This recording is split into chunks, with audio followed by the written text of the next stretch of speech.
Bonjour et bienvenue dans Gastronomiquement Vôtre, l'émission qui décortique le contenu de vos assiettes et les coulisses des restaurants. Nous avons tous en cuisine un mentor, celui qui nous a appris, initié, inspiré. Pour ma part, ce fut ma grand-mère maternelle qui m'a inspiré, ce fut mes parents qui m'ont initié, et ce fut monsieur Yves Page qui m'a tout appris. Nous allons vous raconter celui qui est reconnu de façon internationale, Paul Bocuse. À mes côtés, Maxime, qui a su m'ouvrir les yeux sur la cuisine du monde. Bonjour Maxime. Bonjour Michel. Et Henri Alexandre, qui a su m'apprendre que des fois il valait mieux se taire. Bonjour Henri. Salut Michel. Non, c'était pour la boutade. C'est grâce à toi que nous avons eu l'opportunité d'avoir pu interviewer Gauthier Battistella. Merci. Auteur de l'ouvrage Bocuse aux éditions Grasset. Et voici cette interview. Gauthier Battistella, bonjour. Merci de répondre à nos questions aujourd'hui. Nous vous interviewons pour la sortie de votre livre Bocuse, qui est paru il y a peu. Donc Bocuse, évidemment, le nom dit tout. C'est la cuisine française, c'est la gastronomie, c'est l'excellence. Pourquoi s'attaquer à ce mythe et comment vous y êtes pris ? Écoutez, le mythe Bocuse, depuis longtemps m'intéressait. Dans mon précédent roman Chef, je lui avais déjà consacré un chapitre. Et en vérité, le personnage arrivait à la jonction de trois de mes passions absolues, qui sont l'histoire, la gastronomie et la littérature. Et Bocuse est un symbole, c'est peut-être l'un des derniers à incarner la France. Vous savez, ces personnages lieux de mémoire, un peu comme Hugo ou Napoléon. Et j'ai décidé de m'y attaquer de la même façon, alors humblement, mais que Stéphane Zweig a étudié Balzac, si vous voulez, c'est-à-dire aller traquer la vérité du personnage entre ombre et lumière. Parce que de Bocuse, on connaît beaucoup la lumière, puisqu'il a lui-même écrit de son vivant son propre roman. Et l'idée était de lui d'offrir une alternative, finalement. Ce n'est pas un roman contre Bocuse, c'est un roman avec Bocuse, c'est un roman au plus près. Je l'ai suivi, caméra à l'épaule, toute une vie, depuis sa tendre enfance jusqu'à sa mort. Voilà, donc c'est le chemin que l'on peut, suivre dans votre livre. Effectivement, on commence au début, on commence à la naissance et on fait une sorte de boucle, sans tout dévoiler de tous les secrets, de toutes les anecdotes que vous parvenez à retranscrire dans le livre. Ça vous a pris, j'imagine, beaucoup de temps aussi, de recherche, peut-être aussi de dégustation, j'imagine. Oui, écoutez, j'étais déjà allé déjeuner chez lui. Ce qu'il faut dire, c'est que j'ai quand même travaillé pendant plus de 13 ans au guide Michelin, donc je baigne dans cette culture-là. Il y a des gens que je connais, des témoins que je connaissais déjà, donc parfois ils livraient des anecdotes et donc je prenais mon carnet, je notais tout, et puis ensuite, évidemment, ça m'a pris, on va dire, plus de 3-4 ans de recherche. J'ai lu beaucoup de PQR aussi, vous voyez, parce que c'est là où on va dénicher les informations qu'on ne trouve pas ailleurs.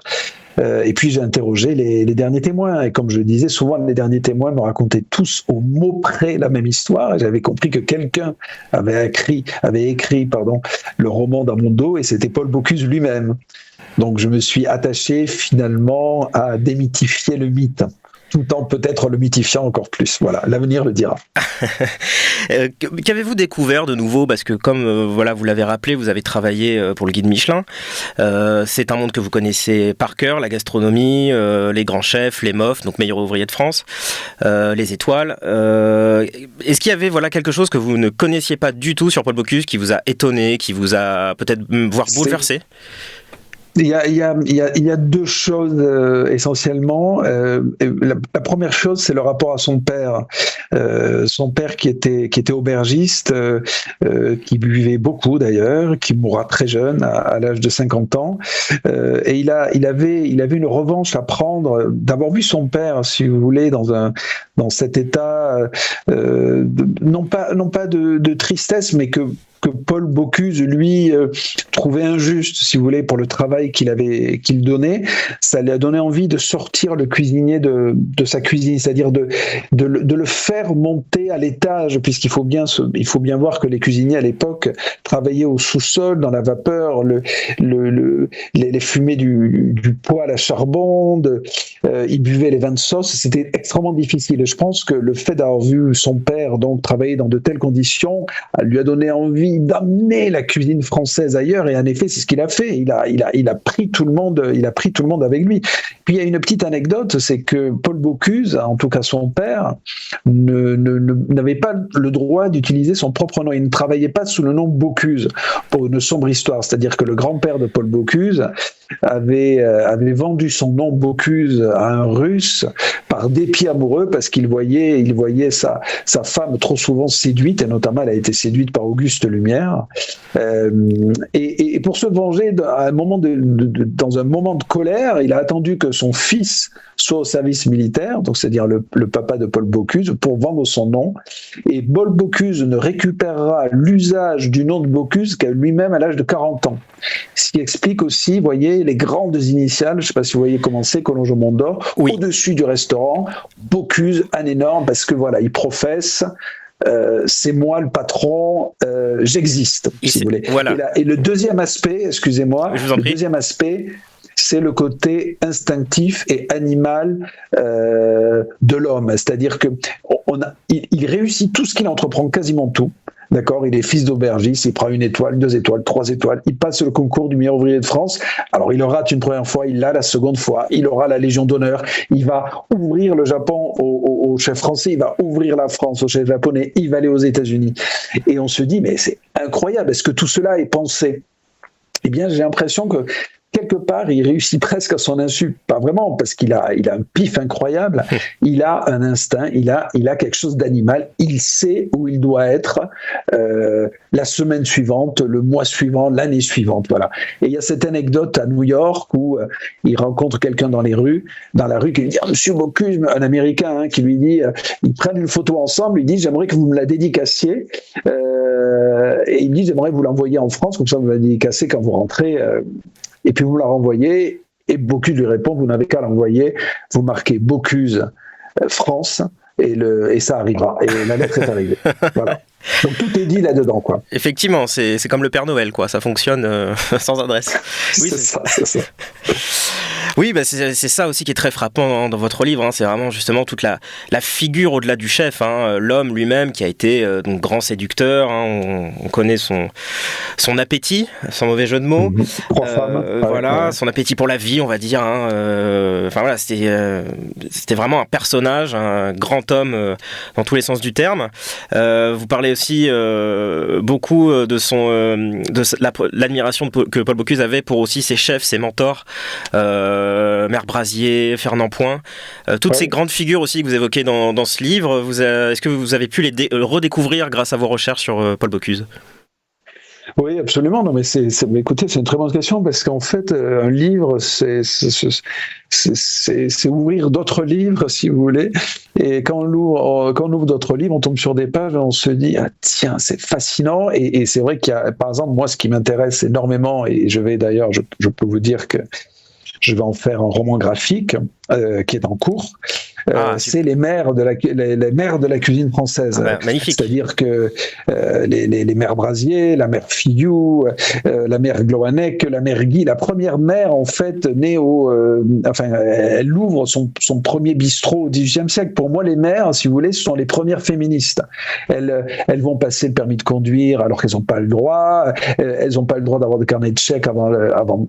Bon, écoutez, là je vais vous parler d'un autre projet, mais ce que j'ai découvert en fait, à chaque fois, ce sont des pans d'histoire qu'on ouvre, et on se rend compte que Paul Bocuse est si vous voulez, l'incarnation de toute cette histoire-là. Vous parliez de Fernand Point, il aurait fallu citer Fernand Point parce que c'était un énorme bonhomme, un ami de Sacha Guitry, et qui a appris à Bocuse, si vous voulez, à être aussi metteur en scène de lui-même, d'accord ?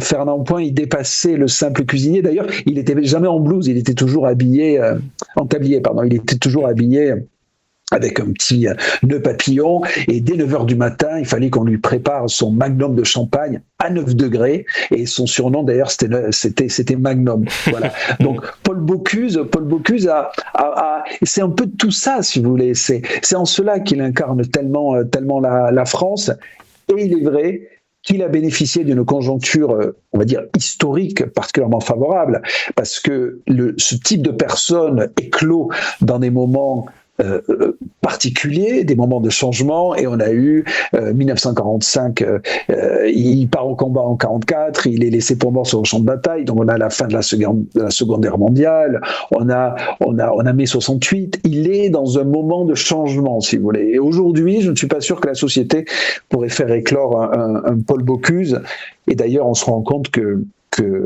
n'y a plus de Paul Bocuse. C'est-à-dire qu'au niveau, pour parler d'un point de vue plus technique, au niveau gastronomique, il n'y a plus de patron de la gastronomie française. Il y a des seigneuries importantes, voilà, les Savoyards, la Maison Ducasse, les Maisons de France. Voilà, j'allais effectivement vous dire Alain Ducasse, oui, qui est peut-être une des dernières figures de ce temps. Absolument, oui. Mais effectivement. Pour conclure, peut-être finir sur peut-être ce que disait Bocuse. On suit souvent, d'ailleurs vous allez peut-être me dire si c'est avéré, que Bocuse disait qu'il n'y a qu'une seule cuisine, c'est la bonne.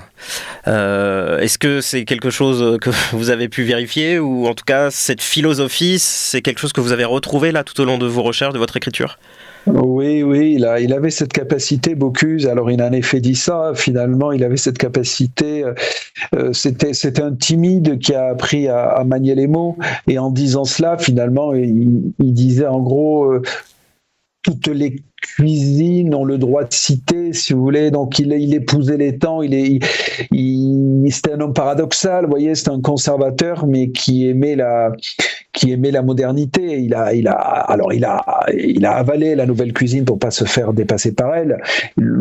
Si vous voulez, donc a été théorisé par Goemio. Voilà. Et la nouvelle cuisine professait en gros, tu seras inventif ou tu ne seras pas. Paul Bocuse, c'est tout le contraire de l'invention. C'était la répétition pour l'amélioration. C'est pour ça d'ailleurs qu'il va tellement bien s'entendre.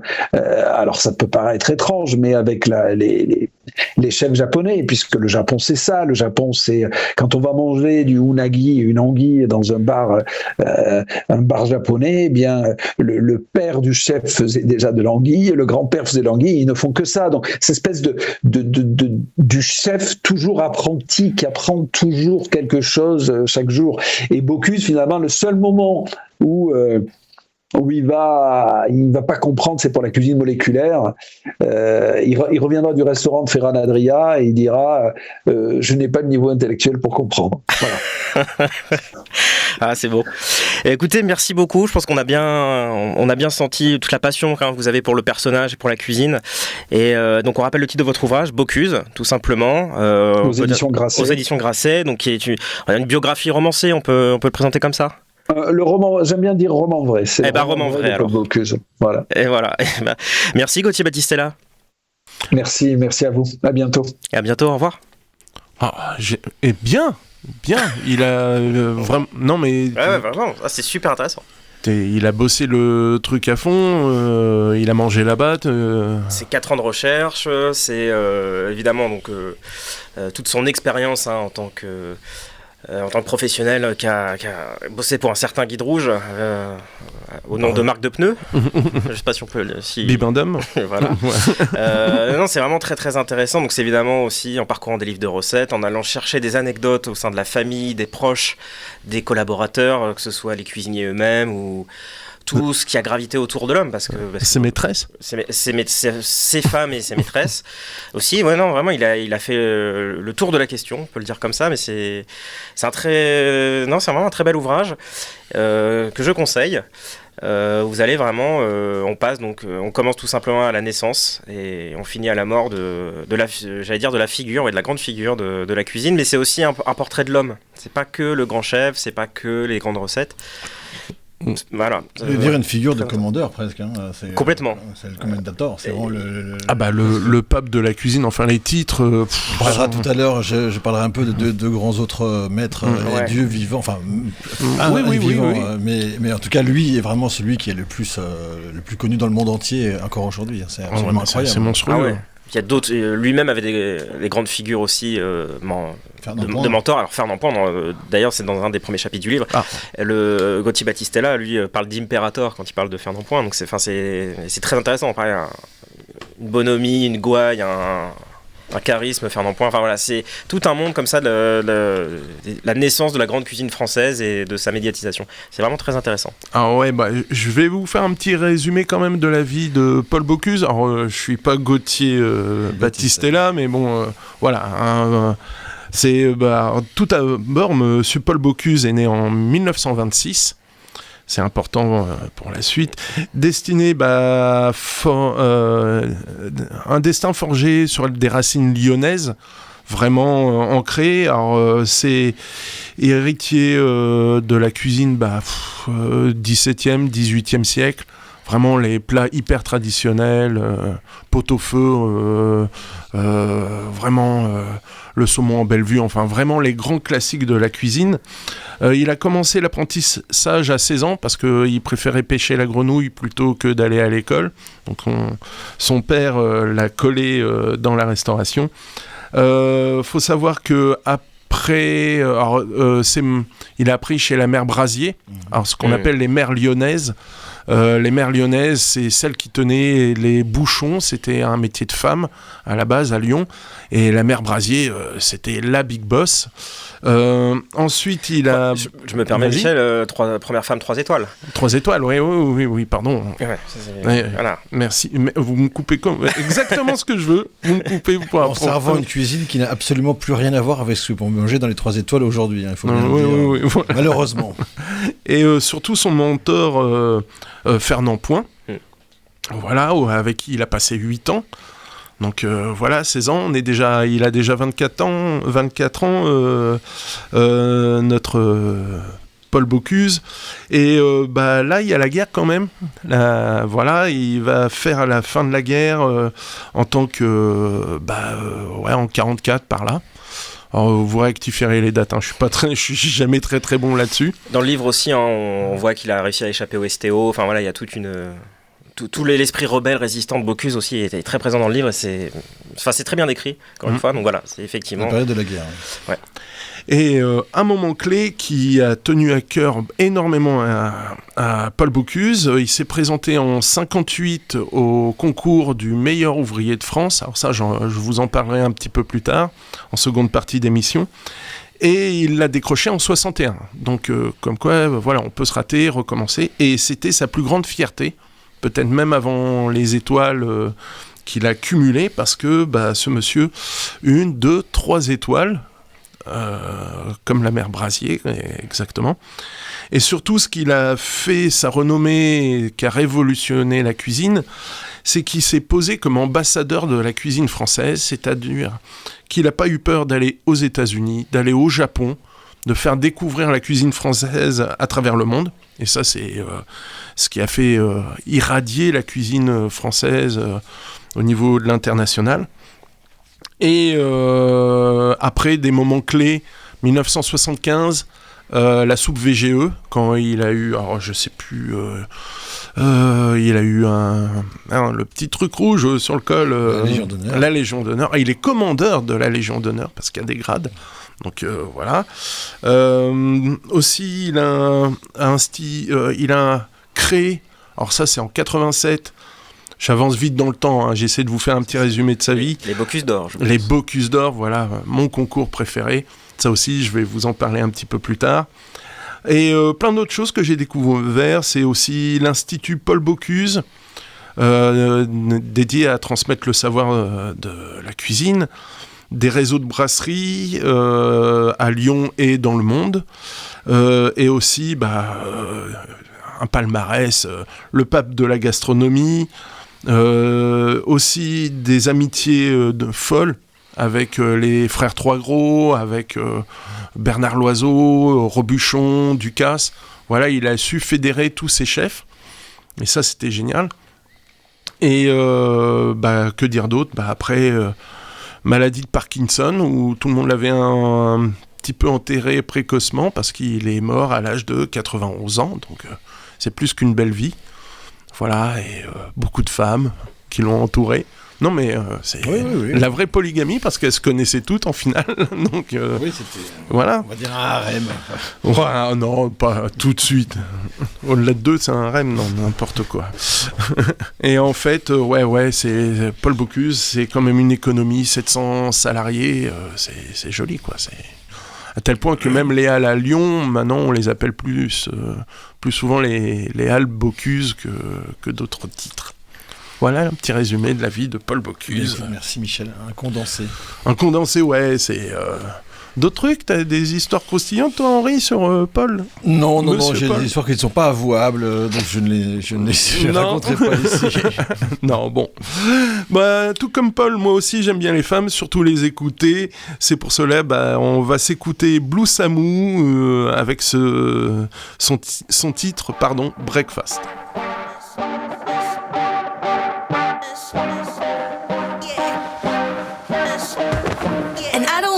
My breakfast. I don't wanna get out the bed yet. I don't know where my motivation is. I just know that she's not here yet. So let me stay in my haze. Let me stay in my maze. So let me stay in my haze. Let me stay in my maze. I'm not hungry. Fuck it, I'm still sleepy. I know I've been in bed. What the fuck are you doing here? But my body still be feeling sore, and they're gonna tell me that I need to move, but I'm feeling stuck like I'm super glued to everything that I used to want, and now seems impossible. And I have many reasons that I should be holding on, and I know that from the outside it looks like I'm incredibly strong. I don't wanna eat my breakfast. I don't wanna get out the bed yet. I don't know where my motivation is. I just know that she's not here yet. So let me stay in my haze. Let me stay in my maze. So let me stay in my haze. Let me stay in my maze. Hey, babe. I'm not worried. No, I'm in no hurry to get it right or get it done.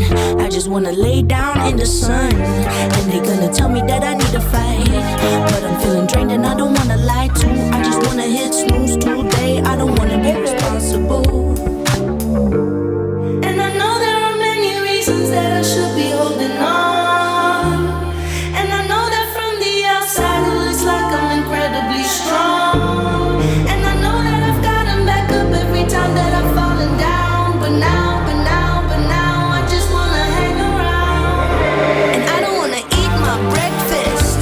I don't wanna get out the bed yet. I don't know where my motivation is. I just know that she's not here yet. So let me stay in my haze. Let me stay in my maze. So let me stay in my haze. Let me stay in my maze.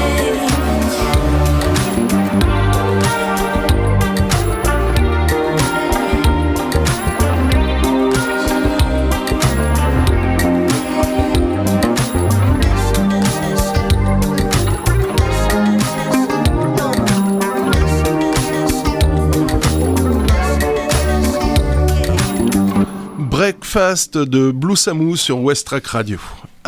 Henri, ouais.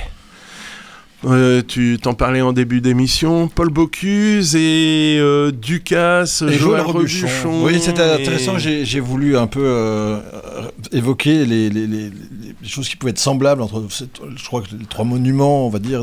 Alors, Ducasse, Robuchon et Bocuse. Il faut d'abord dire que c'est pas la même génération. L'aîné, c'est vraiment Paul Bocuse, qui est né, comme tu l'as dit, dans les années 20, qui est l'homme d'une région et qui est quand même. Tu as parlé de son rôle d'ambassadeur. Il était quand même très attaché à son terroir lyonnais, à la Saône. À la Saône, et il n'avait pas encore ce que les autres ont fait, et surtout Alain Ducasse plus tard, c'est-à-dire ce côté de ce qu'on appelle les flying chefs, c'est-à-dire d'installer des établissements et de vraiment créer des véritables empires en diversifiant, comme le fait Alain Ducasse aussi avec le chocolat, avec beaucoup de choses. Donc l'aîné Paul Bocuse, c'est une cuisine d'abord ancrée dans un terroir et qui n'est pas une cuisine de révolution, hein. C'est une cuisine avec des très beaux produits, avec, tu l'as dit, un héritage classique, 17e, 18e, et puis surtout Escoffier en fait, donc des sauces, des fonds, une cuisine très ancrée dans la tradition, avec du produit beaucoup, on sait bien, le terroir est très riche, hein, les volailles de Bresse qu'on cuit dans les vessies, etc. Robuchon vient un peu plus tard et lui était quand même connu pour être un technicien, il a toujours été admiré comme ça, pour être un maître d'une rigueur absolue sur la technique. Dans son restaurant Jamin, 3 étoiles Michelin aussi, on servait notamment un plat assez mythique qui était une gelée au caviar avec une petite crème de chou-fleur, avec un contraste chaud-froid. Évidemment, tout ça est dressé au millimètre, au cordeau, mais jamais cucu, parce que je trouve que c'est ça important chez Robuchon. Il avait quand même une cuisine d'élan, assez puissante, mais très exacte, toujours très. On se souvient aussi de sa purée de rate, très onctueuse. Donc une cuisine plutôt de gestes et de techniques, avec aussi le début de la... On se souvient tous, enfin les aînés, ceux qui nous écoutent, qui ont nos âges, Michel, se souviennent, et même Maxime qui est plus jeune, de Bon Appétit bien sûr, qu'on cite dans l'émission. Cette émission qui passait je crois le midi, et qui a beaucoup fait aussi pour finalement faire connaître des chefs, parce qu'il y avait pratiquement que des chefs assez prestigieux qui venaient pour faire des petites recettes plutôt pas mal. C'était aussi le début des noces un peu délétères, je trouve, avec l'industrie, où on faisait les plats tout cuisinés. Tu te souviens de la blanquette signé le jambon signé Joël Robuchon. La promesse n'était pas forcément très tenue, mais bon, c'était le business.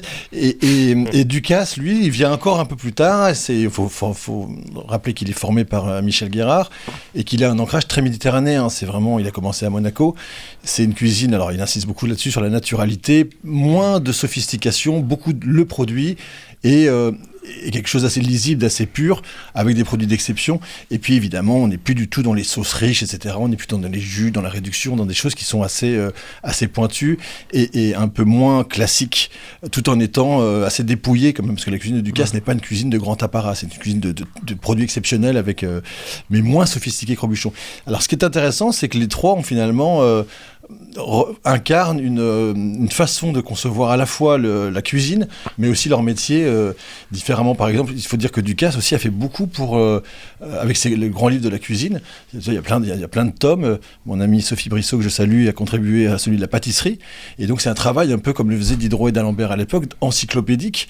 Et les livres sont absolument incroyables. Ils ont une vocation vraiment de référencer absolument tout sur les sauces, sur les pâtisseries, sur la cuisine du poisson. Et ça, c'est un travail important. Après, il y a quelque chose que moi je trouve un petit peu dommage, mais même pour Bocuse, on parle des brasseries. Il faut dire aux gens que quand vous allez dans une brasserie qui est estampillée Bocuse, Nord, Est, Ouest, à Lyon, vous ne vous attendez pas à trouver quelque chose d'exceptionnel. Enfin, moi, j'ai déjeuné là-bas. Ce sont des brasseries qui sont souvent un petit peu chères pour pas grand-chose. Et je trouve, il faut le dire, moi, c'est un petit coup de gueule que quand on utilise le nom pour vendre... on peut pas en vouloir au chef de faire du business, mais on a des attentes. On a des attentes. Alors, si vous voulez trouver la cuisine de Paul Bocuse, ce qui est bien, c'est qu'aujourd'hui, malgré qu'il soit plus vivant au sens organique, son esprit est toujours là, puisque un héritage. On est péjorativement, on pourrait dire le musée Grévin, ça serait méchant, mais en tout cas, on est le restaurant à Collonges au Mont d'Or, perpétue exactement la cuisine de Paul Bocuse. C'est fait par une brigade de, je ne sais pas combien, dizaines de... Alors il y a 3 meufs qui sont les gardiens du temple pour servir les soupes VGE, pour servir les bars en croûte d'écaille, pour servir tous les grands plats de Paul Bocuse. Et on a une expérience. Je pense que c'est pour ça que c'est peut-être unique d'aller manger chez lui une fois dans sa vie, parce qu'on est c'est un temple en fait. On va manger la cuisine de Monsieur Paul et c'est servi à l'identique. Enfin, rien ne bouge, quoi. C'est intemporel. Ouais, voilà, on a figé le temps. On a figé le temps. Alors, on peut déplorer parce que les musées, on peut dire ça sent un peu la naphtaline, mais ça n'aurait pas de sens honnêtement de changer ça, quoi. On veut la décoration, tout ce que... En plus, il avait imaginé tout son restaurant, cette façade colorée, etc. Donc, je pense que si on va là-bas, c'est pour il faut casser sa tirelire, disons-le. Hein. Il faut 450 € plus les 20, peut-être 500, 600 et plus. Mais si on veut se faire un plaisir dans sa vie, faites ça plutôt d'aller dans une brasserie où vous allez payer beaucoup moins cher, mais vous n'aurez pas une expérience du tout de la cuisine de Paul Bocuse. Voilà. Voilà pour un peu ces trois grands. Il y aura beaucoup de choses à dire sur Ducasse, Robuchon et Bocuse, mais on peut j'ai pas envie de tenir le crachoir trop longtemps.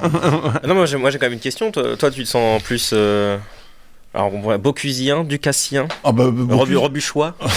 Non, Bocusien, parce que je trouve que comme le disait Michel hors antenne, cette façon aujourd'hui encore de servir un pot-au-feu qui inclut les volailles et le bœuf avec évidemment. Je pense, j'ai vu faire ces 5 ou 6 ou 7 formes il y a la queue, le jarret, le paleron, la macreuse, avec tous ces légumes, les os à moelle. C'est-à-dire de servir un plat extrêmement traditionnel, mais avec une qualité de produit et de cuisson et de bouillon et de fond absolument parfaite. Et moi j'aime bien ça, qu'on dise on fait un pot-au-feu, mais on le fait dans les règles de l'art, comme le faisaient les grands maîtres anciens, et servir ça, la convivialité, parce que c'est encore servi sur commande, pour 16 personnes, tu disais 16 convives, à 2500 €, ça fait, 150 € par personne, peut-être, bon, c'est un gros budget, mais...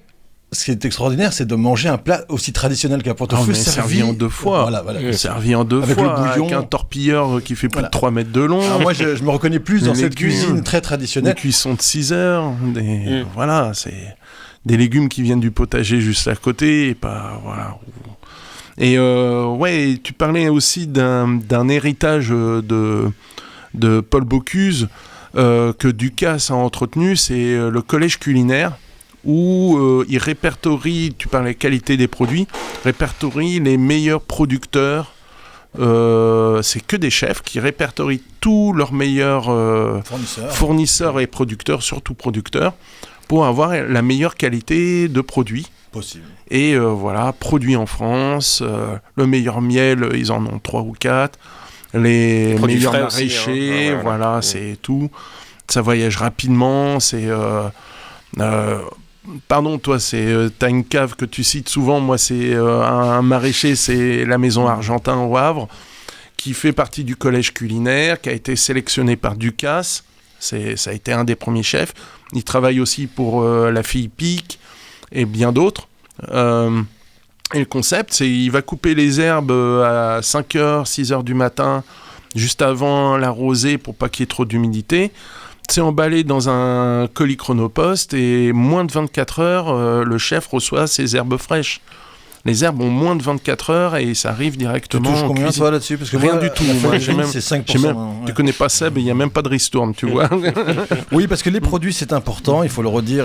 C'est central. C'est central. Et comme le disait mon chef et mentor Rodolphe Paquin, quand tu mets de la merde, je peux vous le faire avec l'accent cauchois si vous voulez, quand tu mets de la merde dans une casserole, t'auras pas un chef-d'œuvre. Ah bah mon père, quand t'achètes de la merde, ça fait de la merde. Mon père disait aussi. Et c'est vrai que.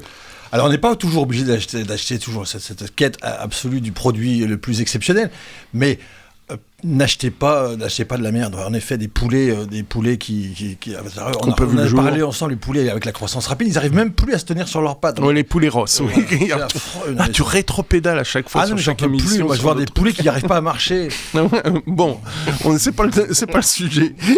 On parlait des bons produits et Non, je finis là-dessus. En fait, on n'est pas obligé d'acheter du poulet de Bresse. On peut acheter un poulet chez son volailler ou chez son boucher. À la ferme, à côté, même, au marché. Même on peut aller chez Auchan ou chez Leclerc. J'en cite 3, c'est ça, ou chez Super U, et prendre un truc label rouge, vous pouvez louer ou bio. Les gens n'ont pas forcément manger moins est bon. Oui, mais voilà, ça peut se trouver en supermarché, mais prenez pas un poulet Pâques blanc comme un cul et puis qui a les os qu'on peut péter comme ça, quoi. Vous pouvez acheter un poulet correct, un poulet loué, c'est correct, et ça se trouve dans les supermarchés. Voilà. Les marchés, il y en a tous les jours. Et au marché, c'est bien. Au marché, c'est très très bien. Direct producteur. Voilà. J'apporte une précision, MOF, parce qu'on dit MOF depuis meilleur ouvrier de France. Qu'est-ce que c'est que MOF? C'est un concours, mais qui décerne un diplôme. Ce diplôme reconnu par l'État. Il faut savoir que, je vais inventer peut-être des chiffres, mais voilà, il y a 600, 700 cuisiniers qui se présentent au concours. C'est un concours qu'on prépare sur 2 ans. Et au final, on va peut-être en garder une dizaine seulement. Et quel est ce titre? Ça équivaut à un bac plus 2, catégorie 5, donc on est au top. Et surtout, on a le privilège de pouvoir porter le drapeau bleu, blanc, rouge sur le col. Donc faut savoir que si un chef met du bleu, blanc, rouge sur son col sans diplôme, il peut se faire taper méchamment sur les doigts. C'est une usurpation de diplôme. Donc c'est un concours, mais ça ouvre sur un diplôme. Grossièrement, qu'est-ce que c'est le concours ? On passe 4 heures d'écrit, déjà. Ça, dans les questions standards, citer 20 champignons comestibles. Je suis pas sûr de pouvoir le faire. Comment réalise-t-on un fond de veau ? Qu'est-ce qu'un fond de veau lié ? Voilà, c'est des questions vraiment techniques, peut-être basiques pour un cuisinier, ou des fois on oublie. Et après arrive une deuxième épreuve, c'est 4 heures de pratique avec un sujet imposé. Et moi j'ai un souvenir d'un panier en macaroni à réaliser avec à l'intérieur des riz de veau sauce financière. Un vol au vent avec des pâtes, quoi. Enfin, ouais, mais le vol au vent, il avait de la gueule, quoi. Oui, alors, c'est très technique. Il faut le dire que les cuisiniers qui veulent le passer, généralement, s'entraînent plus d'un an pour avoir le niveau. C'est il y a un an d'entraînement. Un niveau d'exigence technique absolu. En revanche, je trouve que ça ne décerne pas la sensibilité, la qualité d'un cuisinier. Pour moi, ça décerne son niveau de technique. Voilà. Là, et il y a aussi beaucoup de choses qui ne servent strictement à rien. Ce dont tu parles, par exemple, de réaliser, un panier en macaroni, pour moi, n'est pas loin du dîner de con. Je veux dire, j'ai pas envie de manger ça. Alors, non, mais c'est vrai que ça soit toujours avec élégance. C'est vrai. Tu vas faire un dîner de mof. Non, j'ai envie de... mais c'est technique, mais est-ce que ça... Il y a la même chose. Il faut dire aussi que c'est pas que les cuisiniers, il y a les chocolatiers, les confiseurs. On demande de faire des choses qui sont extrêmement... aussi, hein. Il y a tous les corps de métier. Alors c'est toujours extrêmement technique et difficile, donc il faut honorer ça et ne pas et reconnaître que ça demande beaucoup de talent dans un certain sens. Mais il y a des mofs, des cuisiniers mofs, qui ont la sensibilité je sais pas, d'une pelle à gâteau. Enfin, après ils peuvent faire des tours en allumettes de chocolat. C'est ouvrier, c'est des techniciens. On parle de techniciens, on ne parle pas de chef de cuisine, c'est des ouvriers, il ne faut pas l'oublier. Et par contre, Paul Bocuse voulait faire briller la France, et lui, il a créé les Bocuse d'or. C'est là où je voulais en venir. Comme le hot d'or, mais pour la bouffe. Voilà, c'est pas la même gamelle, mais ouais. Mon Dieu. J'espère que personne n'a la référence.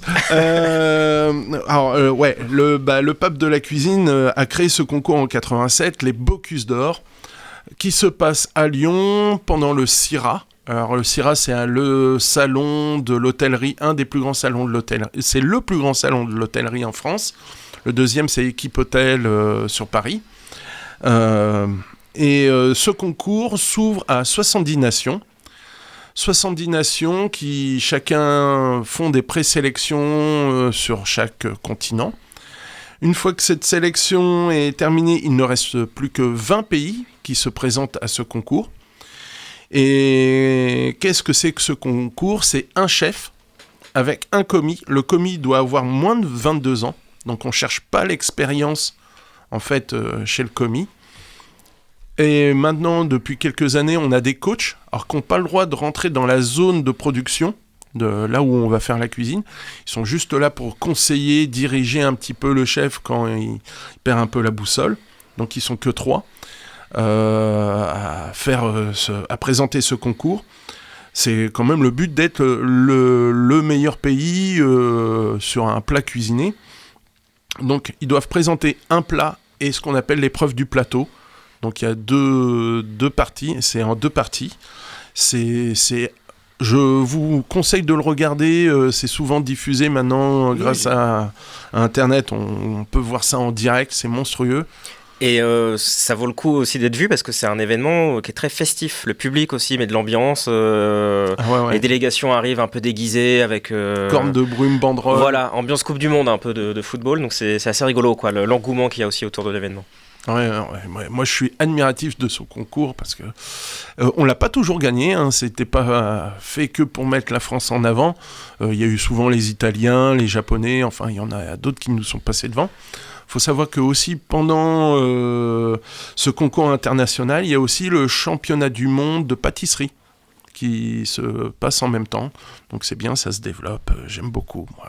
Bocuse d'or. Le tenant du titre est quand même français. Oui, c'est Paul Marcon, donc le fils fils de Régis, fils d'étoilé, triple étoilé, hein, et Marcon, grand chef notamment, connu pour les... le froid et connu pour les champignons. Les champignons, Régis Marcon. Alors ce qui est marrant, c'est que peu de gens, je pense que le gagnant de Top Chef est beaucoup plus connu que le gagnant du Bocuse d'Or. Comme quoi ce concours télévisuel... Ils s'en foutent, eux, c'est au niveau international, que nous, Top Chef, ça va être que au niveau métropole. Oui, mais d'un point de vue de la notoriété pour les chefs qui remportent, si tu veux, je pense que c'est un décalage qui est important, et alors que on n'est pas dans le même objet, c'est intéressant. Qu'est-ce que tu en penses entre Top Chef et Bocuse d'Or, par exemple? Tu vois, par exemple, tu préférerais gagner quoi? Le Top d'Or ou le Bocuse Chef? Non, aucun des deux, mais oui, il y a effectivement un décalage, par contre, entre la haute sphère de la gastronomie pour les initiés, pour ceux qui s'intéressent, même si, comme on l'a dit, l'événement est assez populaire. Hein, à Lyon, on peut aller voir les Bocuse d'Or, le Syrah, dans le cadre de ce salon-là. Alors, le Syrah, il faut dire que c'est ouvert à tous. Choisi ce nom pour la Syrah aussi. Pour rappeler le cépage. Le cépage qui est le cépage roi des Côtes-du-Rhône septentrionaux, il faut le dire, parce que dans le sud, on a aussi le Grenache, etc. Mais Saint-Joseph, Crozes-Hermitage, tous les grands Rhônes du Nord, c'est de la Syrah. C'est de la Syrah pure. Recentre-toi. La Syrah de la Syrah. Qui est un peu épicé, voilà. Donc c'est Syrah. Non, mais la parenthèse vinicole est toujours bienvenue. Moi, j'aime bien. Avec modération. Mais pour revenir à ce que tu disais, Henri, oui, effectivement, le décalage, oui, entre la starification maintenant, on va dire quasi immédiate, de personnalités qui peuvent être, ces chefs-là mis en avant donc par une émission de télévision peuvent être très très talentueux, très techniques. La plupart du temps, ils sont quand même des bons chefs. Voilà, et puis ce sont des bons chefs qui défendent des choses. Mais là où je te rejoins, c'est qu'effectivement, Top Chef, il y a ce côté où on montre des cuisiniers qui vont montrer des plats exceptionnels, etc. Et il y a très peu d'épreuves où ils sont chefs. Contrairement au Bocuse d'Or, où justement tout l'intérêt c'est de prendre un commis, comme tu le disais Michel. Voilà, c'est aussi comment on transmet, comment on fait le métier de chef, parce que un chef c'est plus qu'un cuisinier, c'est aussi un meneur d'hommes, c'est un chef d'entreprise, etc. Mais il y a beaucoup de choses aussi à prendre en compte, et former quelqu'un, c'est encore plus dur. Dans Top Chef, il y a les restaurants. Moi, c'est la seule chose que je regarde, j'aime assez bien ça. Dans Top Chef, il faut préciser que je crois que c'est dans Top Chef où ils veulent justement décerner un prix de meilleur ouvrier de France dans l'émission. Une étoile. Une étoile. L'année dernière, c'était une étoile, mais une étoile éphémère. Ça a été polémique. Pour un an, c'est ça. Pour un an, après vérification, il la garde ou pas. C'est ça. C'était polémique que le gagnant ait d'office une étoile. Voilà. Enfin. Si elle est provisoire, ça peut être marrant. C'est comme l'étoile juive, ça dure pas. Oh là. Attention Henri, attention. Bon. Faut pas que ça dure trop longtemps. Souvent on parle de chef, on parle aussi de plat signature. On va en citer les trois gros, c'est... saumon à l'oseille. Saumon à l'oseille, cuit à l'unilatéral. Si on dit les trois gros, c'est souvent leurs pommes de terre soufflées. Voilà, on parle d'un chef, souvent on a une référence. Et Paul Bocuse, je pense que c'est la soupe VGE. Oui. Parce qu'Henri m'a dit, parle de la soupe VGE. C'est le plat le plus emblématique. Hein. Oui. Alors, je vais la faire. Alors, parce que moi, je m'y essaie à chaque Noël. Et je m'améliore d'année en année. Il faut redire VGE, c'est pas végétarien, c'est Valéry Giscard d'Estaing. Pour les jeunes, ça ne doit pas leur parler du tout. Voilà. C'est un monsieur qui est mort il y a quelques temps. Et, qui a été président de la République française. Voilà, qui parlait comme ça. Voilà. Et puis il faisait aussi... Au revoir. Alors, il est parti. Et il jouait de l'accordéon aussi, tu te souviens de ça? Oui, aussi, oui. Et n'importe quoi. Et donc... il avait une belle CX. En dernière chose, il avait une CX. Tu te souviens des CX? Oui. La CX Prestige. Ça, c'était des belles bagnoles avec la dernière vraie Citroën. Parce que maintenant, ils font des Citroën qui sont des Peugeot. Les CX, voilà. Ça nous remet dans les années 70, Bocassa, les diamants. Enfin, c'est une belle époque. OS 1617. Voilà. Ah, voilà. C'est pour ça que je t'aime. Donc, la soupe VGE, qui a été faite en l'honneur du président à cette époque en 1975, Valéry Giscard d'Estaing. Paul Bocuse a voulu marquer le coup en présentant une soupe. Et cette soupe, qu'est-ce qu'elle contient? Alors, soit du bouillon de bœuf ou du bouillon de volaille ou un mix des deux. Ça, c'est selon, à mon avis, ce qui est disposé en cuisine. À l'intérieur, une mirepoix de céleri rave, une mirepoix de carottes légèrement blanchies, avec une mirepoix de blanc de volaille, donc sûrement de Bresse. Voilà, ça c'est pour la partie basique. Et là, on va y rajouter une belle escalope de foie gras, une truffe entière ou coupée en lamelles. Moi, j'avoue, je la préfère en lamelles pour infuser, c'est plus facile à déguster. On n'est pas obligé de dégainer le couteau, du coup, on peut tout manger à la cuillère. Et par-dessus, on colle une pâte feuilletée avec une abaisse très épaisse, parce qu'on veut que ça souffle sur le dessus, que ça gonfle bien. Et on colle cette pâte feuilletée autour du bol, qui est généralement un bol à tête de lion. Bleu, blanc, rouge. Bleu, blanc, rouge, parce qu'il était mof, il avait le droit de mettre le bleu, blanc, rouge sur sa vaisselle aussi. Et donc, on colle ça 30 minutes au four avec une belle dorure. Et on casse la croûte. Et on casse la croûte. Voilà, cette fameuse phrase de Paul Bocuse au président en lui disant « Monsieur le Président, maintenant, vous pouvez casser la croûte. » Et alors, cette croûte dorée très, très belle au-dessus de la soupe sert aussi, évidemment, selon le principe des cuissons en cocotte luttée, etc., des pâtes menthe qu'on fait, à emprisonner totalement les saveurs, les goûts concentrés. Éviter l'évaporation. Donc on a quelque chose de... C'est à la fois joli et pratique. C'est aussi le style Bocuse, c'est ça. Il n'y a pas de choses qui ne sont pas justifiées par... Et t'as pas de vulgaire crouton, t'as une pâte feuilletée au beurre qui tombe dans la soupe. C'était pas assez gras avec le foie gras, tu te casses la tête à clarifier des bouillons pour avoir quelque chose de très translucide. C'est là qu'on voit le côté de Bocuse, héritier d'Escoffier, c'est que c'est un bouillon de bœuf qu'on appelle aussi un consommé. Ça, c'est vraiment... Escoffier disait les fonds et les bouillons sont la base de toute la cuisine française. Chez Bocuse, on a toujours des fonds et des bouillons qui là, on est vraiment dans cette tradition-là. On a un consommé de bœuf et dedans, on poche des choses et on met une pâte dessus. On n'est pas dans quelque chose de très compliqué, mais il faut encore l'inventer. C'est aussi ça qui est génial, c'est que c'est pas rocambolesque, c'est des choses traditionnelles, et tout d'un coup, ça prend un relief incroyable, quoi. Et cette soupe, elle est encore servie tous les jours à Collonges au Mont d'Or, et les gens viennent manger ça. Et même à Lyon, on trouve d'autres restaurants qui la proposent avec des déclinaisons, des légères différences. Certains menus de fête aussi, dans les grands restaurants. Dans les grands restaurants. C'est devenu un classique, Et puis chez Michel, mais il faut aller chez lui, il faut être un pote. Donc moi j'ai cette chance, Maxime aussi, mais sinon vous pourrez pas manger la soupe végé, parce qu'il la sert pas au resto. Non. Je veux bien, mais il faut le budget. C'est comme l'omelette norvégienne, il veut pas en faire. Ah si, ça faisait longtemps. Ça faisait longtemps aussi l'omelette norvégienne. D'autres précisions, messieurs, sur Monsieur Paul, Monsieur Bocuse? Non, il faut peut-être d'acheter chez Grasset Bocuse de Gauthier Battistella. Le livre. Voilà. Parce que même si, il faut bien dire que même si on n'est pas un spécialiste ou passionné de gastronomie, parce qu'on dépasse largement c'est l'histoire d'un homme là. C'est pas un livre de recettes. Qui a traversé le siècle avec une aura, avec comme tu le disais, un ambassadeur, un commandeur. Enfin, c'est une statue de la. Et c'est une vie romanesque. Chef des chefs, meilleur chef du siècle. Chef du siècle. Ouais. Enfin, au niveau des titres, allez sur Wikipédia. Tout à l'heure, on parlait de Robuchon et Ducasse. Je pense que Robuchon et Ducasse, il y a des gens, et faut pas, c'est comme ça qu'ils ne les connaissent pas. Je pense que il y a aussi des gens en France qui ne connaissent pas Bocuse, mais ça doit être plus rare quand même. Enfin, je veux dire, c'est un nom. Ah oui. C'est une institution. Voilà. Non, mais on disait, c'est une institution. Bocuse pour la cuisine, c'est comme si on dit Epstein pour la pédocriminalité, quoi. Ce sont des références. Voilà, bon. Recentre-toi, s'il te plaît. Bon. Si je mets pas un peu d'acide dans cette émission, on s'endort. Oui, j'avoue. Maxime, alors rien à voir avec Joël Robuchon, mais si un rapport quand même avec nos mentors. Tu voulais nous parler d'un ouvrage à venir, Et oui, donc je ne l'ai pas lu. Alors c'est à venir, mais ce n'est pas nouveau pour autant. Enfin, c'est une réédition, c'est une compilation de 2 livres qui ont été écrits par un chef que j'aime beaucoup. Moi que j'ai découvert grâce à Internet et aux réseaux sociaux. J'ai aucune honte à le dire. C'est un monsieur, pareil, qui est très méconnu en France, alors que c'est une référence aux États-Unis, qui s'appelle Jacques Pépin. Alors déjà, rien que ce nom, Jacques Pépin, c'est beau de dire Jacques Pépin. Ça évoque, bref. Aux États-Unis, on dit Jacques Pépine ou pas?